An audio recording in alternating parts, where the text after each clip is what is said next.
So this one I'm just going to ask you, Njapase, to please go ahead and read it for us. Everything that you see in 10.3. 10 learners stand randomly in a line, one behind the other. 10.3.1 In how many different ways can the 10 learners stand in the line? 10.3.2 Calculate the probability that there will be 5 learners between the two youngest learners in the line. Right. Thank you so much, sir.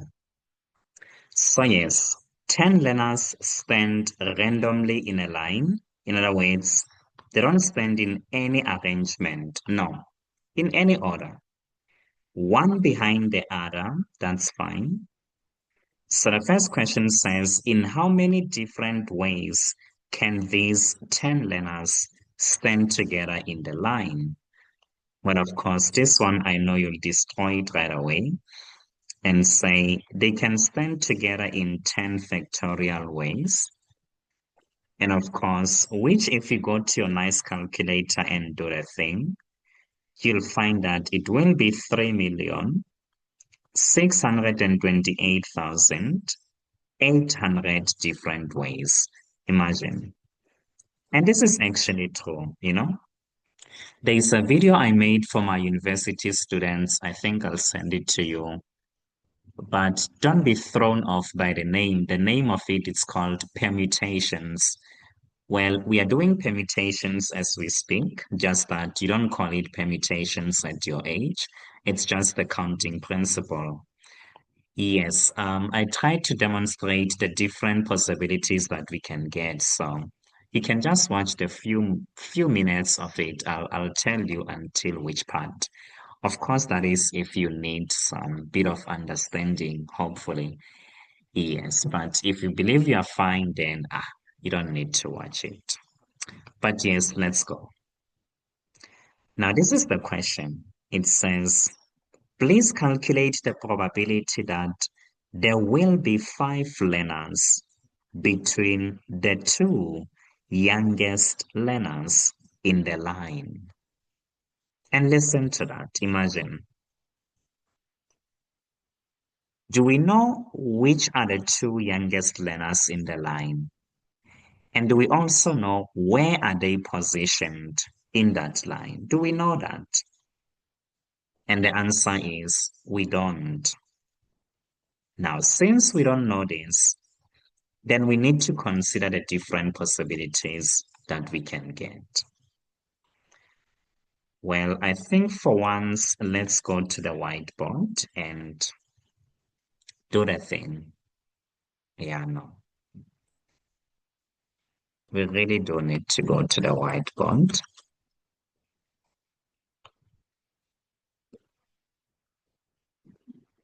So let's try to represent the different possibilities that we can get, because this can happen in many ways. So we have 10 learners that we need to arrange at the end of the day. So this is the first possibility. So we have 1, 2, 3. Okay, this is what I can actually do. Why did I not think of this? Just a single straight line is awesome. And of course, do the thing on this straight line. What thing is that? Well, this is the thing. Okay, it won't really cut it. But I can do this. 10 learners, yes? Not bad. Einstein said education is not the learning of facts, but the training of the mind to think. So this is 1, 2, 3, 4, 5, 6, 7, 8, 9, 10. So these three ones are extra. Sorry guys for wasting time, but we can just deal with it nicely and quietly. Okay, 1, 2, 3, 4, 5, 6, 7, 8, 9, 10. Well, that's fine. So this is how it can happen. Remember what the question said. I'll read it again.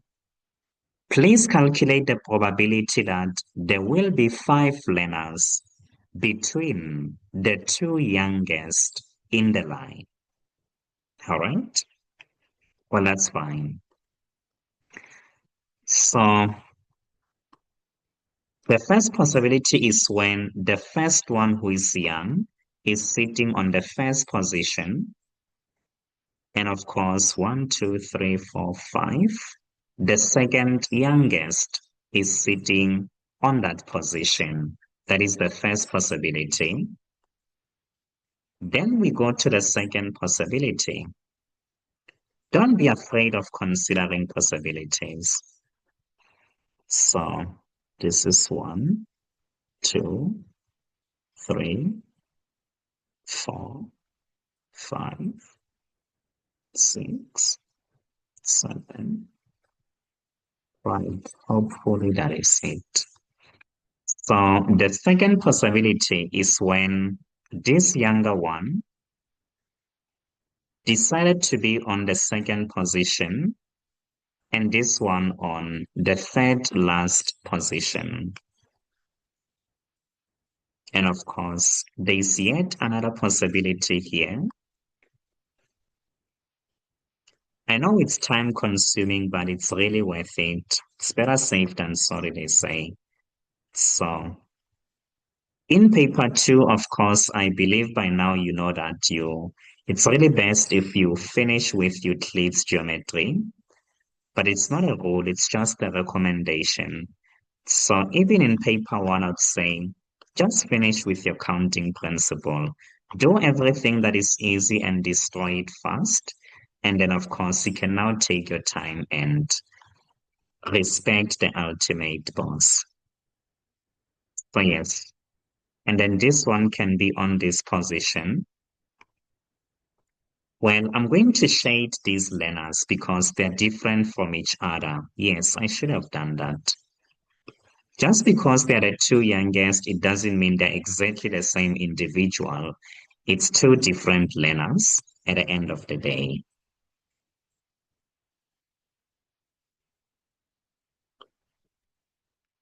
So that's what I'm trying to say to you.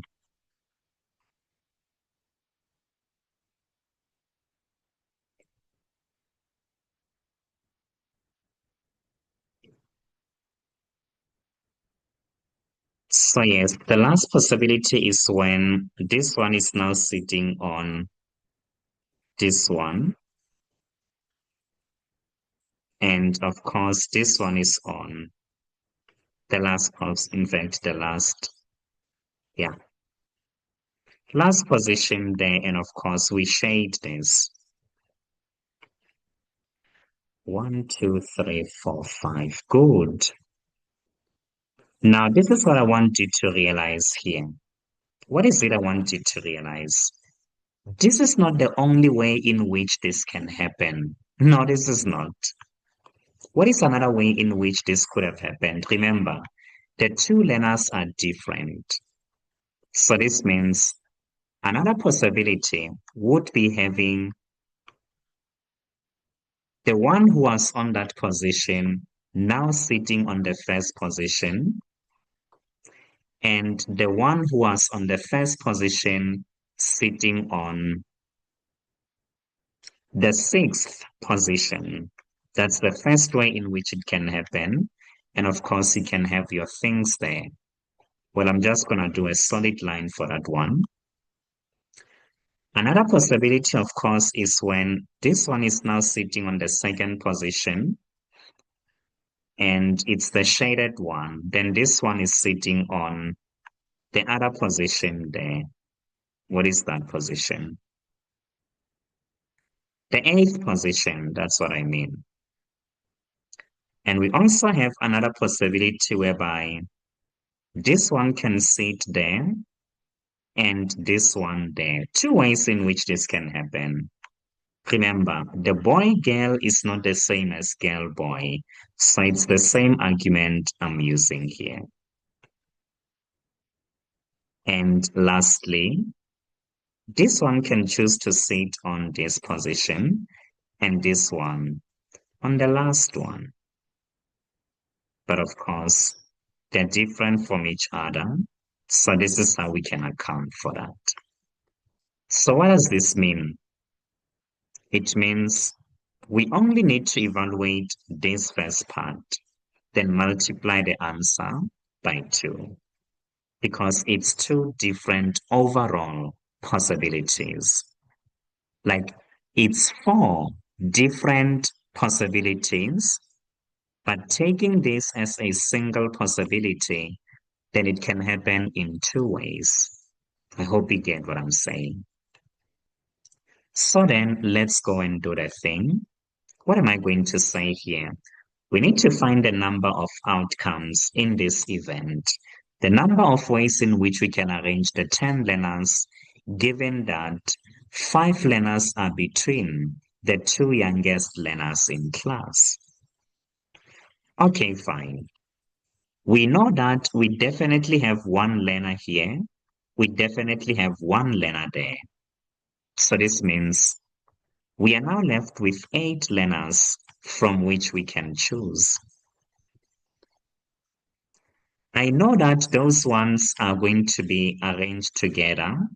Well, you can still say 5 factorial, it's fine, but it's much more realistic when you say, in order for me to put a learner here, I can choose from 8 learners. From 7, 6, 5. I can choose from 4, from 3, 2, and from 1. And the same will be true here. 1 learner there. But in order to put a learner here, I can choose 1 learner from 8 learners. From 7, 6, 5, 4, 3, 2, 1. 1 learner, 8, 7, 6, 5, 4, 3, 2, 1. And of course, 1 learner, 8, 7, 6, 5, 4, 3, 2, 1. Yes, that's how it works. But since it can happen in 2 ways, then we can just say twice as much the 2 overall possibilities. But since I can see the numbers there are going to be exactly the same, then I can choose to say 4 times each of those. Yes, you can say that. Then now you can say, okay, fine. I actually have 1, which is multiplied by 8 factorial, and which is also further multiplied by a 1. That's just how you can say it in overall. I just want you to realize in this case, if you wanted to say the learners in between here can be arranged in 5 factorial ways, then the question is, what about those 2 other ones, the 3 other ones there? And if you say this is 5 factorial, what do you say about the one on the 8th position, as well as the last 2 ones? If you say 5 factorial, what do you say about those other ones? Yes, I think this was really the easiest way of putting it, considering those 4 different possibilities. So then when you say 2 by 4, you get an 8. And timesing this by 8 factorial, you just get 322,560. So these are the number of arrangements which are possible. Then, of course, the question asked for the probability here. So the probability that you will arrange 10 learners in a line such that 5 learners are between the 2 youngest in class will actually be 322 divided by 10 factorial. And of course, When I press this into my nice calculator, which was given to me back in 2019, well, I simply get 4/45.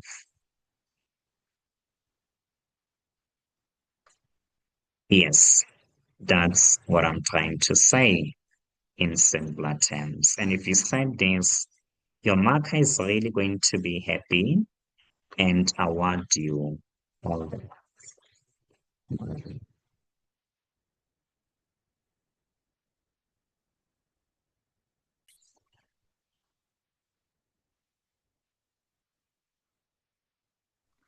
A company generates a four-character code using 26 letters of the alphabet and the 10 digits from 0 to 9. The code is in this form: letter, digit, letter, digit. And then 12.1, determine how many different codes can be formed if letters and digits may be repeated. 12.2, determine how many different codes can be formed if the letters D, F, I, Q, U, and V may not be used. The code may not start with a W or a Z. Letters or digits may not be repeated. The code ends with an odd digit. 12.3. The company wishes to increase the number of four-character codes formed in question 12.2 by allowing the letters D, F, I, Q, U, and V to be used. Calculate the percentage increase in the number of different codes that can now be formed. Yes, I'll say thank you so much for that. So when they ask you to find the percentage increase, I think you're doing this in life science. Well, if you're still doing it, I remember back in my days, we used to do it. When we did that topic back in grade 11, the one that was dealing with things like, what was it again? Like when you are sampling the population, yes, maybe you're going into the wild and you want to find out in this region, how many rhinos do we have? Whereby you'll be using the mark and recapture method, things like that. I remember we used to do percentage increase there, but it's not really a tough thing. If you want to find your percentage increase, maybe let's say the percentage increase in, I don't know. Nevertheless, this is the formula. It means that you'll now be having a new number which is greater than the initial number. So it will be the final number minus the initial number, but this is divided by the initial number. And then, of course, you times this by 100. So yes, that's a percentage increase. So it's still the same for percentage decrease, right? For percentage decrease, yes, it will be the same, I'll say, just that the sign will have to be negative. Yes.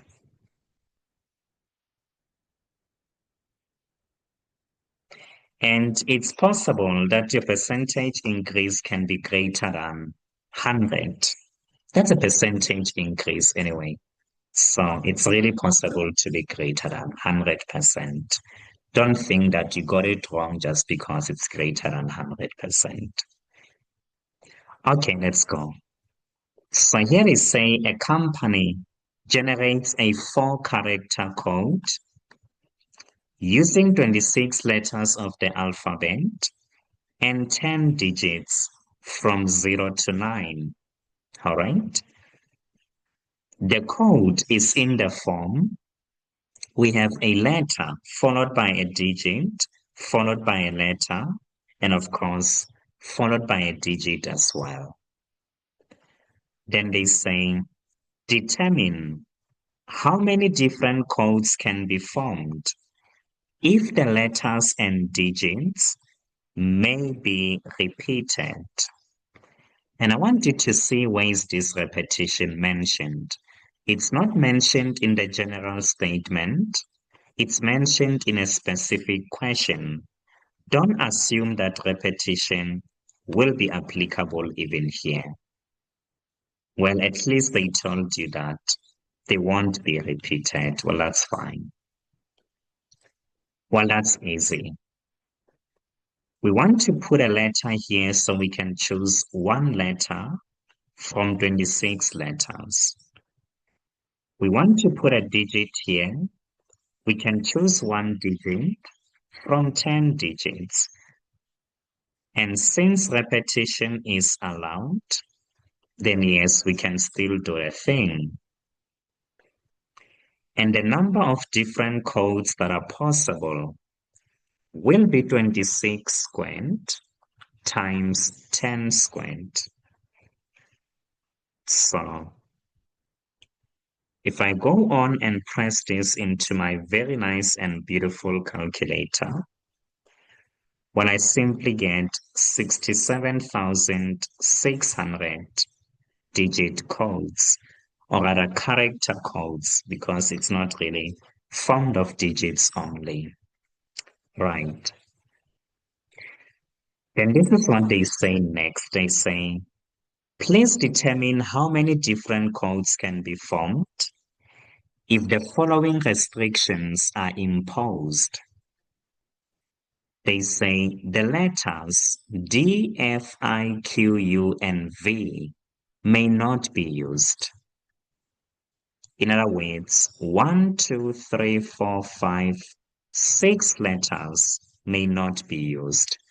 Out of 26 letters, we can now use 20 letters. That's what they say. All right. Then they say the code may not start with W or a Z, which means that on the first position here, we can't choose from 20. No, we can now choose from 18 letters to place. So yes, we can choose one letter from 18 letters. But I want you to realize this restriction was only for the first position, which means that on the third position, I can now use W or a Z.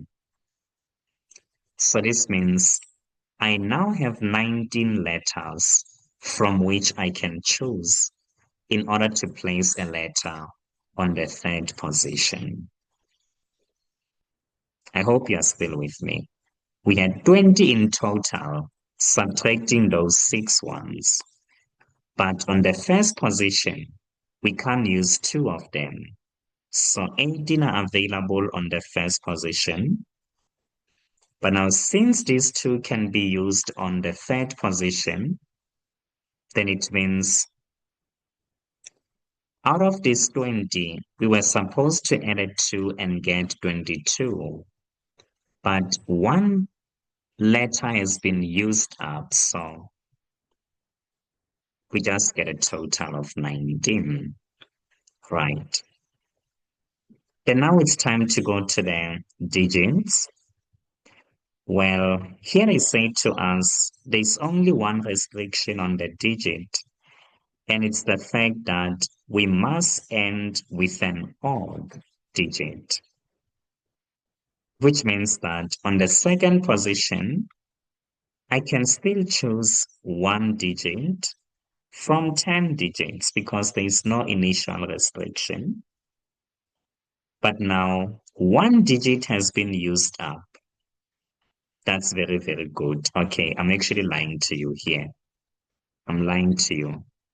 We have to give priority to the last digit. Yes. Yes, we really do. So what am I saying? The odd digits are 1, 3, 5, 7, and 9. So we have a total of 5 odd digits that we can place on the last position. I'm sorry about that. We had to begin there. So now that one digit has been used up, out of 10 digits, we now have 9 digits that we can choose in order to put on the second position there. And of course, finding the product of everything here, we find that given those restrictions, the number of digit codes, character codes, will just be 15,390. And just before you ask me a question, I think we should finish this and then you can ask afterwards. So now they say to us, the company wishes to increase the number of 4 character codes that are found in the previous question by allowing the letters to be used. All right. So these letters which we couldn't use initially, they are now allowed to be used. Okay, fine. So this means in terms of the numbers, it's still going to be the same. We still have 9 here. We still have 5. But what about the letters? Well, it now means in order to put a letter on the first position, I can now choose one letter from a total of 24 letters. Do you get why it's 24? That's because if we put this back, then it means we now have a total of 24 letters that we can use. But remember, the first one, we can't use those 2 letters. So it's 24 out of 26. But on the third position, we will have 25. Because of course, those 2 are allowed to go back. But since one letter has been used up already, then it means, it means what it means. So if I now go to my nice calculator and do the thing, I simply get 27,000 digit codes, character codes. I mean, this digit thing is really in my mind, but it's not really an issue, Yes, then now we can go on and find the percentage increase as they asked. It's the final number minus the initial number. We said it's 15,390. And we divide this by the initial number. And of course, we times this by 100.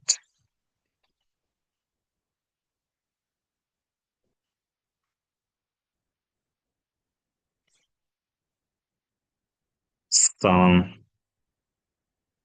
the answer here will just be 75.44%. Always answer with regards to the instructions that is provided. So here the instructions said to 2 decimal places unless stated otherwise. And here it wasn't stated otherwise. They maintained their silence, which means your answer must be consistent with what the instructions said. And yes, that's how we deal with it.